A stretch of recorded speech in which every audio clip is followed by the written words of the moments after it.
খাস কলকাতার বুকে রমরমিয়ে চলছে সেক্সটর্শন চক্র। তার খোঁজ মিলল এবার মানিকতলায়।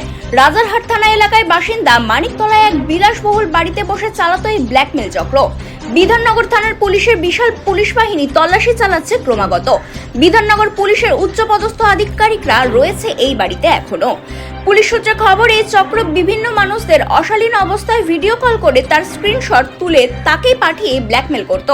সেই চক্রের হদিশ পায় পুলিশ। সেই সূত্র ধরেই গতকাল রাত থেকে তল্লাশি চালানো হচ্ছে ক্রমাগত। পুলিশ সূত্রে খবর, বাড়ির নিচের ফ্লোরে বিশেষ আলোকসজ্জা করা হয়েছে। দ্বিতীয় তলে থাকার ব্যবস্থা এবং তৃতীয় তলে বসে ভিডিও কল করা হতো বলেই খবর। সূত্রের খবর অনুযায়ী আরো খবর মেলে, এই মুহূর্তে ঘটনাস্থল থেকে প্রচুর হার্ড ডিস্ক সহ বিভিন্ন নথি উদ্ধার করা হয়। এই ঘটনার পূর্ণাঙ্গ তদন্ত শুরু করেছে বিধাননগর থানার পুলিশ। এই চক্রে আরো কেউ জড়িত আছে কিনা তাও খতিয়ে দেখা হচ্ছে। Bureau report, daily news.